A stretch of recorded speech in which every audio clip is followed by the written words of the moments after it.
Hi everybody, my name is Anne. Thanks for joining me on Art on the Creek. I'm so happy you're here with me today because we're not in my home studio in Parker, Colorado. We are downtown Parker. I'm standing in Discovery Park and right over my shoulder is the bandstand. Every Thursday in the summer they have free concerts and my husband and I might come back later this evening for one of those. But in the wintertime, this sidewalk that surrounds the park becomes an ice rink. And they have skate rental over here, and here's the library. This is where I want to go today. I don't know if you can see kind of over my shoulder somewhere back in there. There's a splash pad and the kids, there it is. The kids are having a lot of fun today. But I'm going to go to the library and we're going to do some urban sketching. Are you ready? Let's go in where it's cool.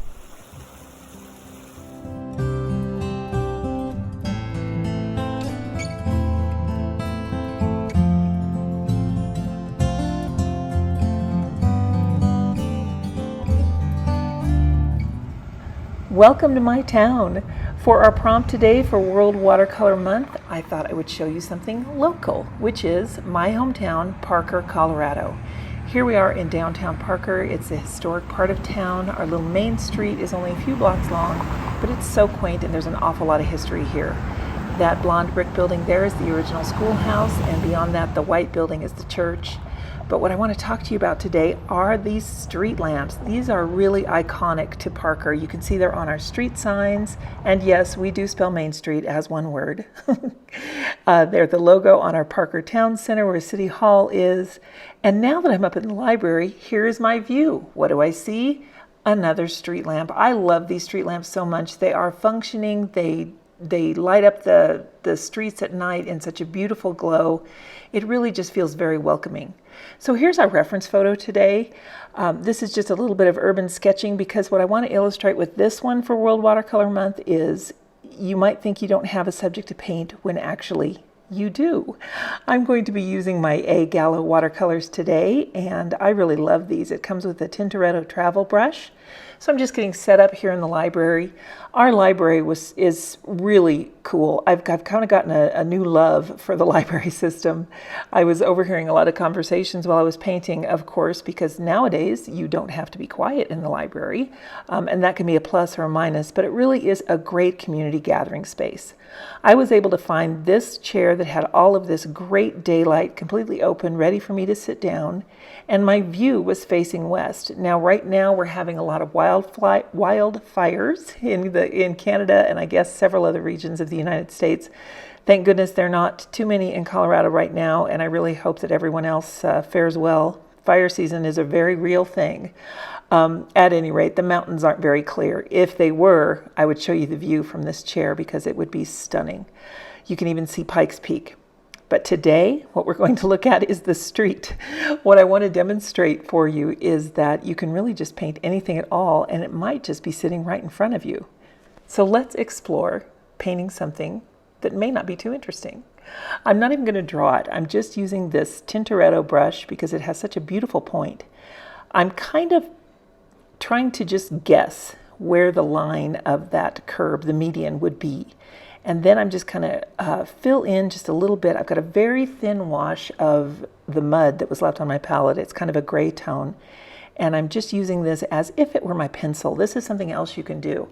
You really don't need a whole lot of supplies.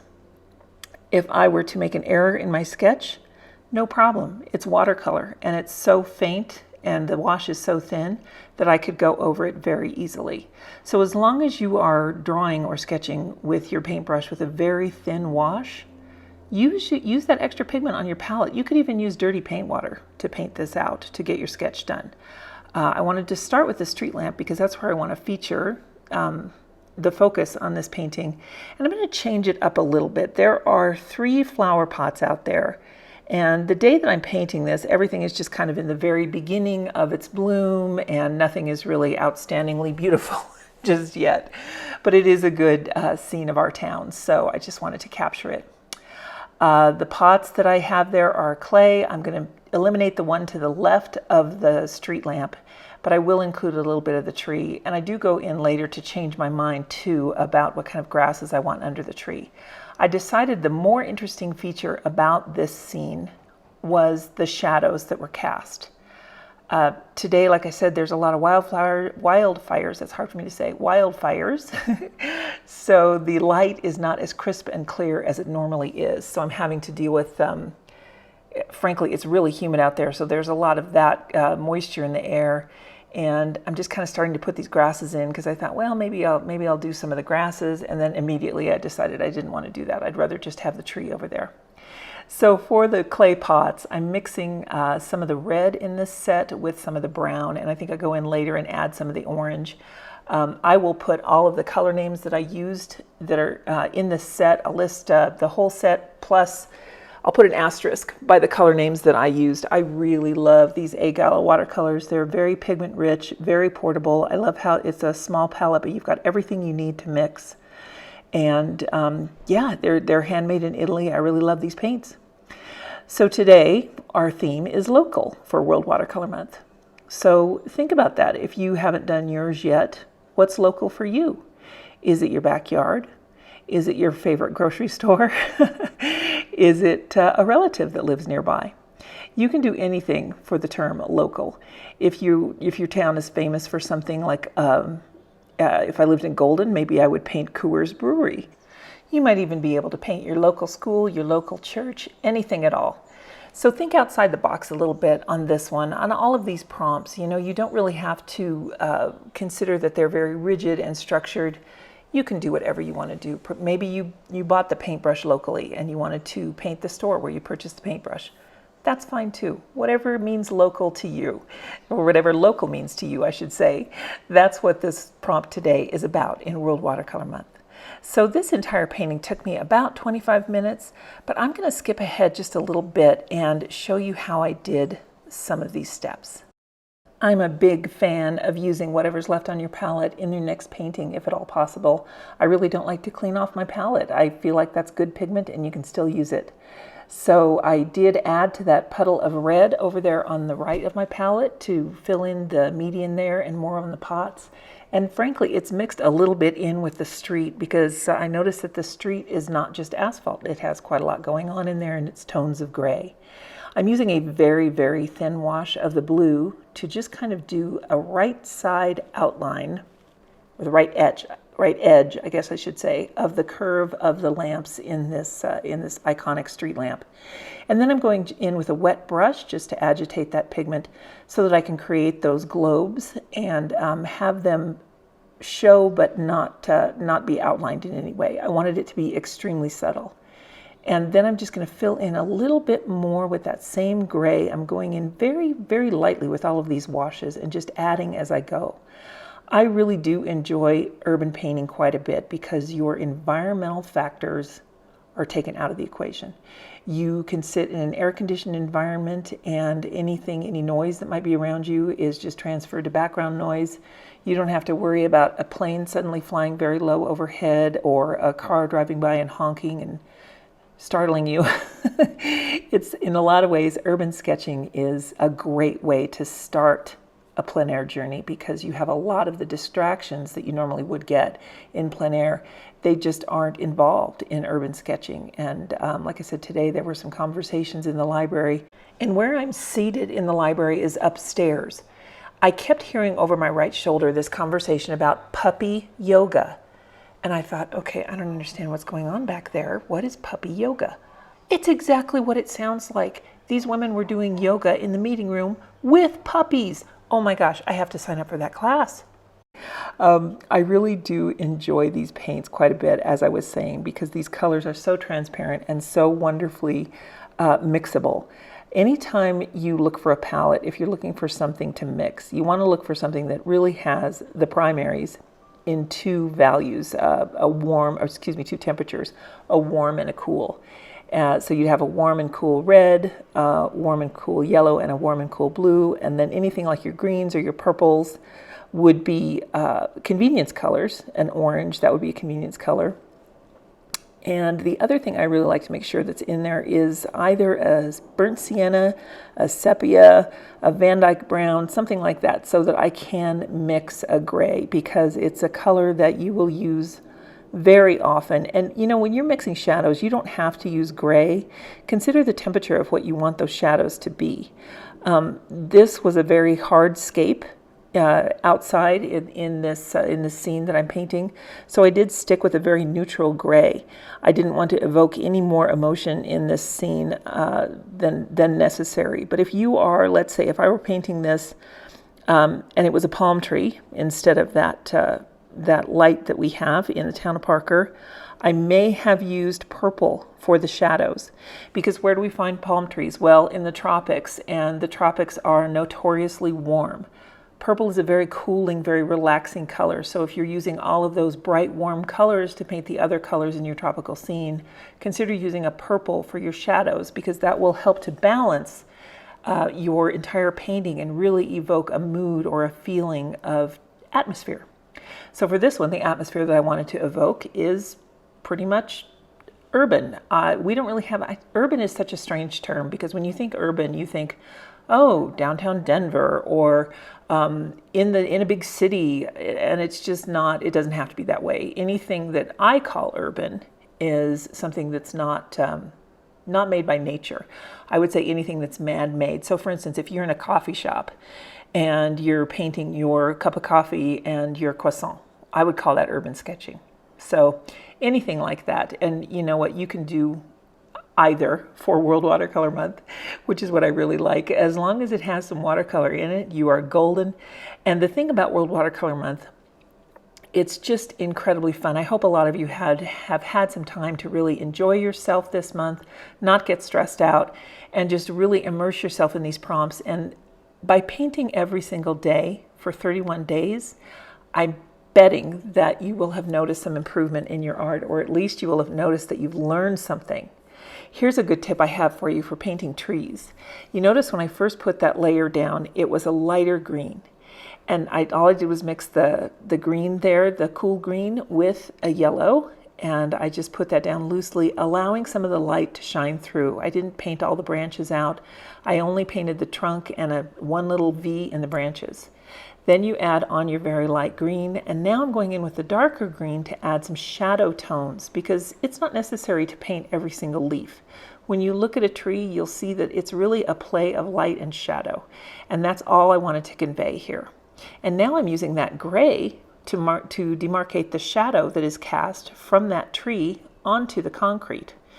So the gray is very versatile here, and I can definitely mix more of it and use it in different values to almost get it to black. It really, whenever you're mixing your grays and black, you will end up with a painting that has an awful lot more dimension.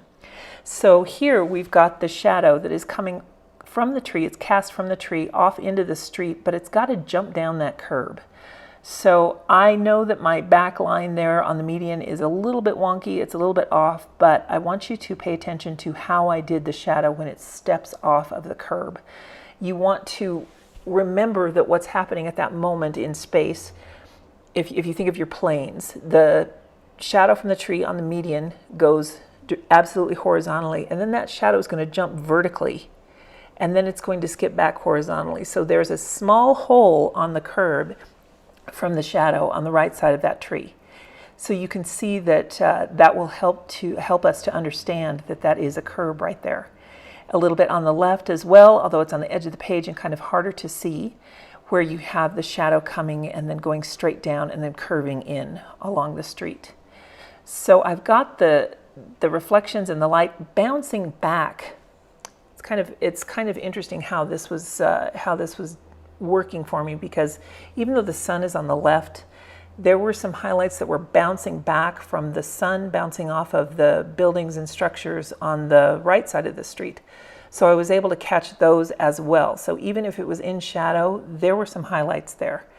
So try and notice all of those things. I mean, I'm not convinced that this is my best ever work, of course, but when you're working away from your studio, what it is, I think the one big huge takeaway that you have from whenever you're doing urban sketching or plein air is to focus on values, focus on light, focus on shadow, and really try and get those down in your painting. Now you'll see here I'm working on the shadows that are cast from the pots, and I've got that coming across the median, down the curb, so my line turns very vertical right there, and then it will go out into the street just a little bit as well. So let me get this other one in here.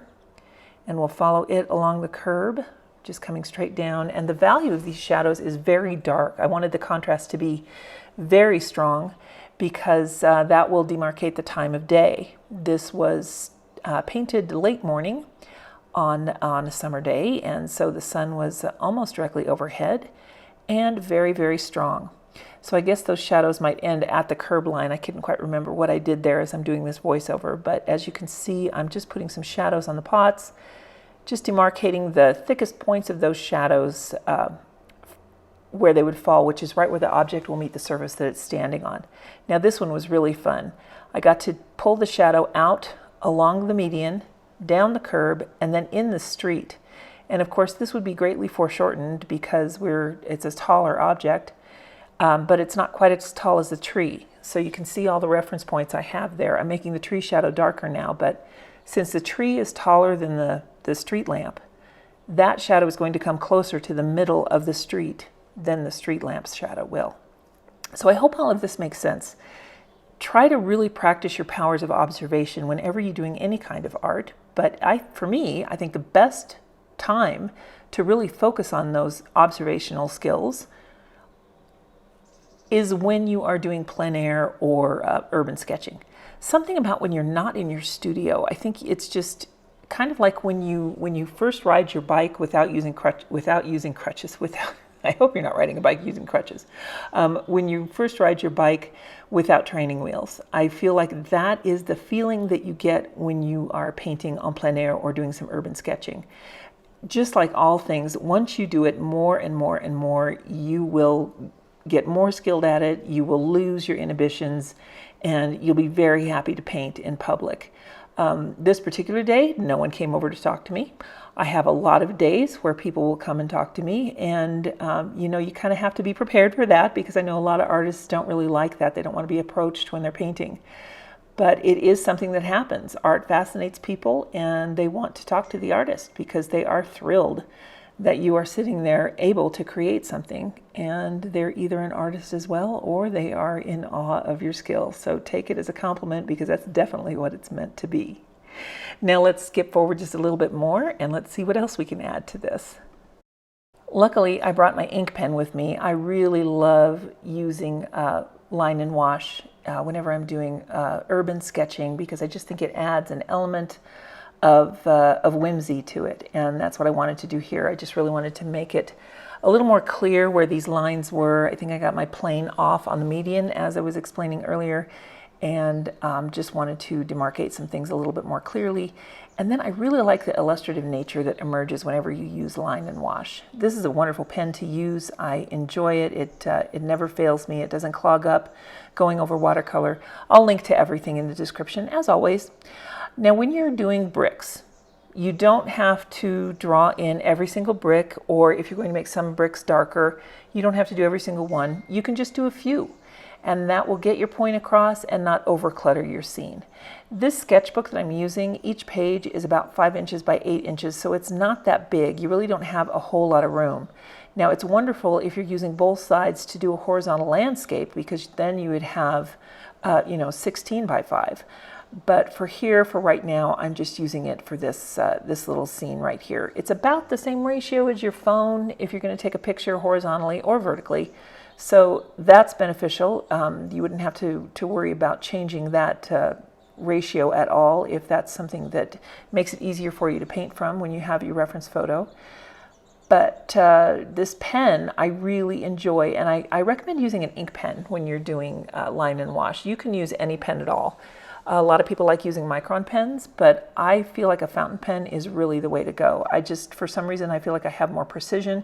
I really enjoy fountain pens, and I think they have a lot to offer. They have a lot that you can use them to add to your work. In fact, if you're using an ink that's water soluble and you do your sketch in a fountain pen, you can go ahead and take advantage of that and get your shadows in before you add any pigment.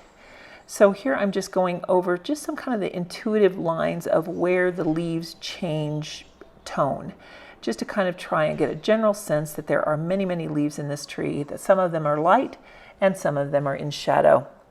So let's kind of zoom to the end here and we can see how this turned out. Well, as always, I think I'm finished, but I'm not. I'm going to go ahead and cap my pen though, and what I'm doing right now is I'm looking over my sketch to make sure that it's the way I want it. And I discovered that there was a few more pieces I wanted to add. I know the photo looks a little bit darker, but I didn't go over it with any more washes. I just added some detail drawing, some line work around the plants, and some hash marks on the curb there to kind of demarcate that shadow a little bit that would be on the vertical curb. I hope everyone is having a lot of fun with World Watercolor Month, and I will see you guys next time. Take care, everybody. Bye now.